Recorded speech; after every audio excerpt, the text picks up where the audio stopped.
नमस्कार, स्वागत है आपका हमारे चैनल पर। इस वक्त की बड़ी खबर आ रही है जम्मू कश्मीर से। पीडीपी के अध्यक्ष और जम्मू कश्मीर की पूर्व मुख्यमंत्री महबूबा मुफ्ती को नजरबंद कर दिया गया है और नजरबंद तब तक महबूबा मुफ्ती रहेंगी जब तक कि केंद्र सरकार का कोई अगला फैसला नहीं आ जाता। जहां एक तरफ जो हमारी सेना है वो आतंकवादियों को मौत के घाट उतार रही है, लगातार कार्यवाही जारी है जम्मू कश्मीर में, और इसी बीच दंगे फसाद कराने का प्रयास करने वाली महबूबा मुफ्ती को अब नजरबंद कर दिया गया है। और केंद्र सरकार का जब तक कोई अगला फैसला नहीं आता महबूबा मुफ्ती अब नजरबंद ही रहेंगी। महबूबा मुफ्ती की तरफ से कहा गया था कि जो हमारी सेना जम्मू कश्मीर में कार्यवाही कर रही है वो आतंकवादियों को नहीं बल्कि जम्मू कश्मीर में रहने वाले लोगों को निशाना बना रही है। 2 लोगों को मार दिया जो कि जम्मू कश्मीर के रहने वाले थे। आतंकवादियों के मरने पर जिस तरीके से महबूबा मुफ्ती लगातार आंसुएं बहाती हैं, तो इसी को लेकर केंद्र सरकार की तरफ से ये बड़ा फैसला लिया गया है। और यही एक बड़ा कारण है कि जम्मू कश्मीर में जहां पर आतंकवादियों के मौत के घाट उतारा जा रहा है, क्योंकि पिछले ही दिनों आपने देखा कि किस तरीके से जम्मू कश्मीर में लोगों को गिन कर मारा गया, टारगेट किलिंग की गई। उसके बावजूद भी महबूबा मुफ्ती ने उन सारी चीजों को लेकर हमारी केंद्र सरकार पर सवाल उठाया, सेना पर सवाल उठाया। हमेशा पाकिस्तान और आतंकवादियों का सपोर्ट करने वाली महबूबा मुफ्ती के लिए अब नजरबंद रख दिया गया है, नजरबंद कर दिया गया है। तो वहीं दूसरी बड़ी खबर यह है कि जहां एक तरफ नजरबंद कर दिया गया है महबूबा मुफ्ती के लिए, तो वहीं दूसरी तरफ ईडी की तरफ से समन किया गया है एक मनी लॉन्ड्रिंग के मामले को लेकर। महबूबा मुफ्ती और इनके मंत्रिमंडल में ही पर्यटन के मंत्री रहे तसद्दुक हुसैन मुफ्ती को, यानी कि महबूबा मुफ्ती के भाई को भी ईडी का समन भेजा चुका है, जिसके बाद महबूबा मुफ्ती अब खिसियाई हुई नजर आ रही है। और इसी सब दोनों चीजों को लेकर महबूबा मुफ्ती की तरफ से कहा गया कि जब भी वो सच्चाई को लेकर आवाज उठाती हैं उनके घर में किसी न किसी को समन भेज दिया जाता है। आप समझ सकते हैं कि आतंकवादियों को अपना कहने वाली और पाकिस्तान परस्ती बातें करने वाली महबूबा मुफ्ती आज ये कह रही हैं कि वो सच्चाई के लिए लड़ाई लड़ती हैं, तभी उन पर ऐसी कार्यवाही होती है। अपने कार्यकाल में जिस तरीके के घोटाले हुए और तमाम जो जम्मू कश्मीर को लेकर घोटाले अब निकलकर सामने आ रहे हैं, किसी भी मनी लॉन्ड्रिंग या फिर किसी भी जांच को लेकर अगर एजेंसियां जांच कर रही हैं तो हमेशा उसे केंद्र सरकार पर ठेप दिया जाता है, पर यह नहीं कहा जाता कि हाँ इन्हीं की सरकार में इस तरीके के घोटाले हुए हैं। जहां घोटाले और अपने बयानों को लेकर फंसती हुई नजर आ रही है महबूबा मुफ्ती, तो वहीं दूसरी तरफ आपको बता दें कि जम्मू कश्मीर में लगातार हमारी सेना की तरफ से बड़ी कार्रवाई की जा रही है और उन लोगों के ऊपर भी शिकंजा कसा जा रहा है जो कि पाकिस्तान और आतंकवादियों को लगातार सपोर्ट करने का प्रयास करते हैं। इसी बीच जब सेना की तरफ से 5 आतंकवादियों को जम्मू कश्मीर में ढेर कर दिया गया, तो उसके बाद जो 3 लोगों को और गिरफ्तार किया गया है जिनके पास 45 लाख से ज्यादा कैश बरामद हुआ है और आतंकवादियों की मदद करने जा रहे थे। ये 3 शख्स जहां सेना लगातार कार्रवाई आतंकवादियों को लेकर कर रही है, तो महबूबा मुफ्ती लगातार उन आतंकवादियों को बचाने का प्रयास करती हुई नजर आती है। इस बार उनकी तरफ से कहा गया कि जम्मू कश्मीर में रहने वाले लोगों को टारगेट किया जा रहा है। तो इससे पहले महबूबा मुफ्ती कह चुकी है जम्मू कश्मीर में जो लोग मर रहे हैं उनके लिए केंद्र सरकार किस तरीके की चीजें कर रही है। अगर आतंकवाद की गोली से मरे तो वो कुछ और होता है, और हमारी सेना जो लोगों को मार देती है उस पर क्या कहेंगे। जिस तरीके से विवादित बयान महबूबा मुफ्ती लगातार देती हुई नजर आ रही हैं, तो इन्हीं महबूबा मुफ्ती के बयानों की वजह से अब महबूबा मुफ्ती की जो मुश्किलें हैं वो और भी ज्यादा बढ़ने वाली हैं। अभी नजरबंद किया गया है, केंद्र सरकार की तरफ से यह फैसला लिया गया है, और इसी बीच जब मनी लॉन्ड्रिंग को लेकर चीजें सामने आ रही हैं तो अब लगता है कि और भी ज्यादा मुश्किलें बढ़ने वाली हैं महबूबा मुफ्ती की। महबूबा मुफ्ती को लेकर यहाँ पर अगर हम और भी बात कहें, जम्मू कश्मीर के हालातों को लेकर भी जम्मू कश्मीर के उपराज्यपाल मनोज सिन्हा की तरफ से एक कार्यक्रम के दौरान कहा गया कि आने वाले 2 सालों में जम्मू कश्मीर में आतंकवाद का कोई भी नामो निशान नहीं बचेगा। लगातार सेना इसको लेकर काम कर रही है, और इसी बीच मनोज सिन्हा की तरफ से इसी महबूबा मुफ्ती हो या फिर तमाम इन्हीं की तरह और भी नेता हो, फारूक अब्दुल्ला जैसे लोगों के लिए भी लेकर निशाना साधा गया उपराज्यपाल मनोज सिन्हा की तरफ से। उन्होंने कहा कि जम्मू कश्मीर में यानी कि घाटी में कुछ लोग ऐसे हैं जो माहौल खराब करने का लगातार प्रयास करते हैं। माहौल खराब करने को लेकर कई बार इस तरीके की बयानबाजी महबूबा मुफ्ती की तरफ से की जा चुकी है। अभी पिछले ही महीने हुए T20 को लेकर बयानबाजी की गई थी महबूबा मुफ्ती की तरफ से, जिसमें महबूबा मुफ्ती ने कहा था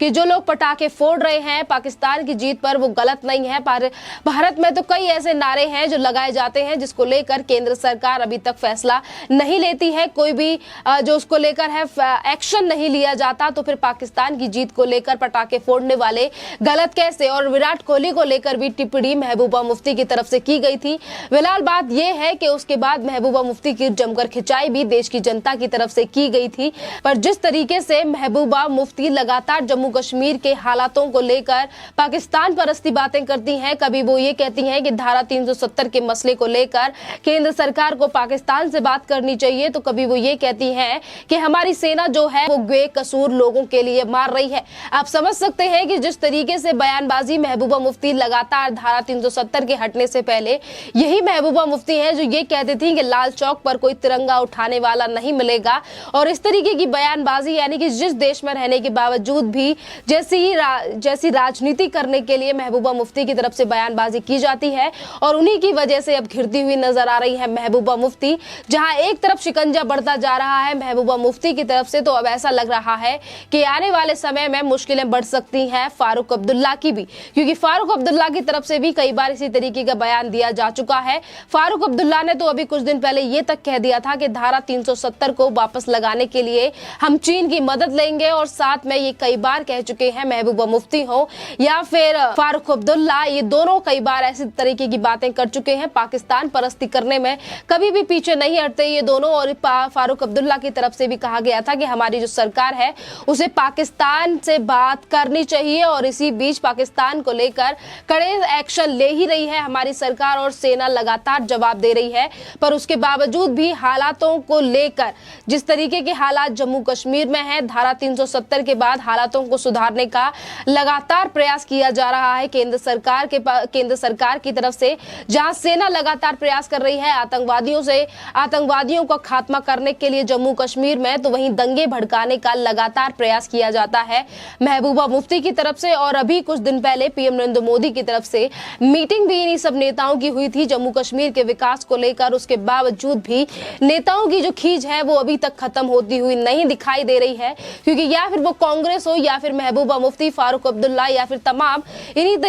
इसी तरीके के नेता जो लगातार जम्मू कश्मीर और पाकिस्तान को लेकर राजनीति तो करते हैं, पर जिस तरीके से जम्मू कश्मीर में अब विकास हो रहा है, केंद्र सरकार भी कई बार कह चुकी है कि आने वाले सालों में कई और चीजें हैं जो डेवलप की जाएंगी जम्मू कश्मीर में। और इसी के बीच मनोज सिन्हा का जो बयान है कि आने वाले 2 सालों में जम्मू कश्मीर से आतंकवाद का नाम मिट जाएगा, आतंकवाद नहीं रहेगा जम्मू कश्मीर में, तो वहीं पर आतंकवादियों को बेकसूर बताया जाता है और ये कहा जाता है कि हमारी सेना जो है वो इनोसेंट लोगों के लिए मार रही है। आतंकवादियों के मरने पर इस तरीके से धरना प्रदर्शन करने वाली महबूबा मुफ्ती और लाल चौक पर जिस तरीके से चीजें लगातार की जाती हैं, और अभी भी जम्मू में जो ऑफिस है पीडीपी का, वहां पर भी निकलने वाली थी महबूबा मुफ्ती कि वहां पर जाकर धरना प्रदर्शन करेंगी उन आतंकवादियों के लिए जिन्हें हमारी सेना के द्वारा मार दिया गया। ये वही महबूबा मुफ्ती हैं जिन्होंने कुछ भी बात नहीं की थी अभी 5 अक्टूबर को हुई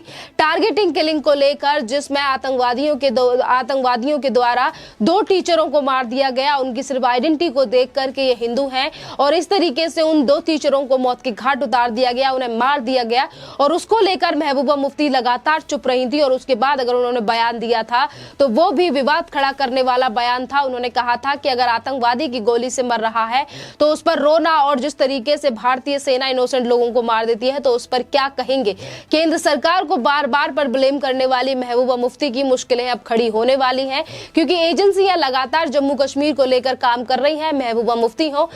मुफ्ती के भाई हो या फिर अन्य और तमाम नेता जिन्होंने पिछले सालों में कई सालों तक राज किया है जम्मू कश्मीर पर, चाहे फिर वो रोशनी घोटाला हो, जिसको लेकर तमाम ऐसे ही नेताओं की मुश्किलें अब बढ़ने वाली हैं, क्योंकि जहां एक तरफ केंद्र सरकार ऐसे ही तमाम लोगों को लेकर एक्शन ले रही है और नजरबंद कर रही है कि कहीं देश और जम्मू कश्मीर के हालात ये लोग खराब ना कर पाए, तो वहीं दूसरी तरफ एजेंसियां अपना काम कर रही है और हर उस व्यक्ति तक एजेंसियों का हाथ जा रहा है जिन्होंने घोटाले किए हैं, चाहे फिर वो जम्मू कश्मीर हो या फिर भारत का कोई भी राज्य जहां पर इस तरीके के नेता और मिनिस्टर्स बैठे हुए हैं। आज एजेंसियां जाकर वहां पर लगातार जांच पड़ताल कर रही हैं, समन किए जा रहे हैं, और आज जो महबूबा मुफ्ती और उनके भाई को समन किया गया है और जो नजरबंद किया गया है, इससे बात साफ है, क्योंकि अब जनता भी इस बात से खुश है और जम्मू कश्मीर में शायद जल्द ही हालात अच्छे होंगे, इस बात की कामना आज देश की जनता कर रही है। और इसी तरीके की टिप्पणियां आज ट्विटर पर लोग ट्वीट कर कर जता रहे हैं कि महबूबा मुफ्ती को नजरबंद जो किया गया है वो केंद्र सरकार का एक अच्छा फैसला है, जिससे कि हमारी जो सेना है जो लगातार कार्रवाई जम्मू कश्मीर में कर रही है उससे सेना की जो कार्रवाई है उसमें कोई भी रुकावट नहीं आएगी। अगले फैसले तक महबूबा मुफ्ती अब नजरबंद रहेंगी। अब देखना होगा कि आगे चलकर कब तक ये नजरबंद है और आगे चलकर केंद्र सरकार और गृह मंत्री अमित शाह की तरफ से क्या एक्शन लिया जाता है जम्मू कश्मीर और इसी तरीके के नेताओं को लेकर। आपका इस पूरे के पूरे मामले को लेकर क्या कहना है, आप हमें कमेंट करके जरूर बताइए। धन्यवाद।